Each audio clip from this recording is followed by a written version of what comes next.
Impulse control disorder and its social implications on a victim. What is impulse control disorder?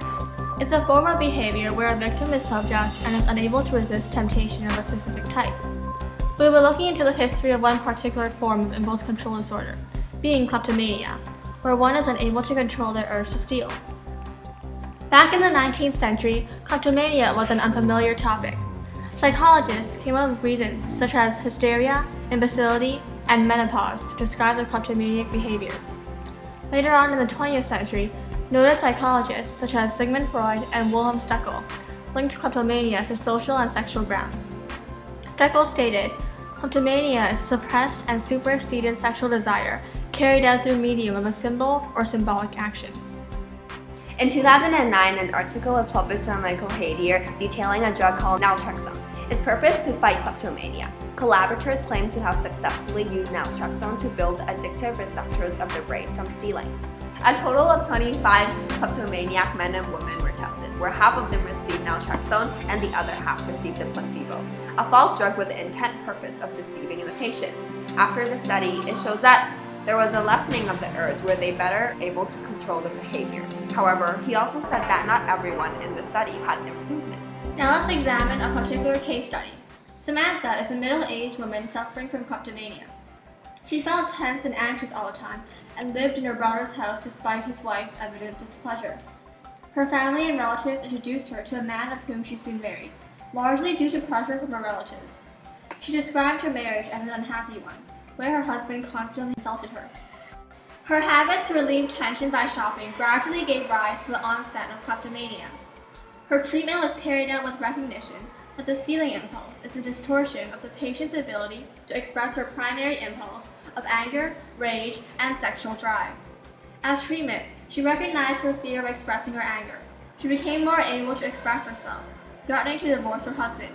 She became more relaxed and she gradually lost the impulse to steal or commit other transgressions, such as frequent traffic violations. As you can see, victims of impulse control disorder like Samantha have difficulty developing a positive relationship with others at various levels, resulting in poor family relationships, unsatisfactory marriages, and inharmonious relationships with the society. Samantha's incapability to handle stress and her tendency to suppressing her emotions are just a couple of the factors leading to her poor relationship with her brother's wife and her abusive husband. The stress arising from her failure to have a satisfactory relationship with her family members and husband pushes her to steal, a form of rebellious antisocial behavior against society. The diagnosis of Samantha was done by a psychiatric orgone therapist. This type of therapy believes that the patient builds an armor around their emotions.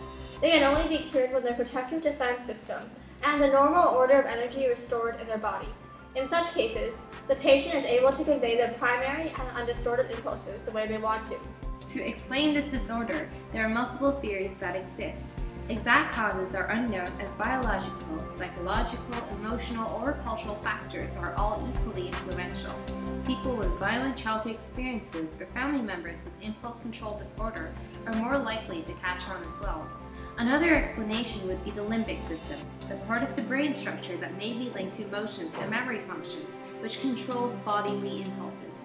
Hormones that are associated with violence and aggression, like testosterone, may be a cause to this disorder as well. Well, how do you identify a person with kleptomania?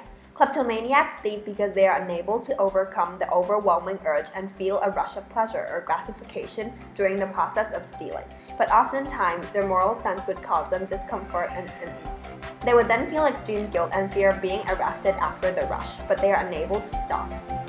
Now, out of these four objects, which object would a kleptomaniac most likely steal?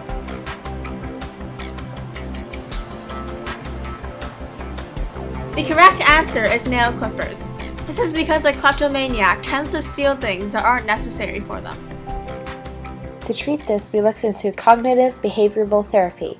This treatment examines the way people can change their thoughts and behaviors in order to improve their lives. The first step is to identify the nature of the problem. The therapist then helps the patient challenge the cause of their distress and attempts to prevent the patient's impulsive behaviors in a functional analysis, where the therapist analyzes the events directly before and after the impulsive behavior. There are often triggering events that cause the impulsive behavior, then there are rewards after. Next, the patient develops emotional regulation skills and finally prevents relapse.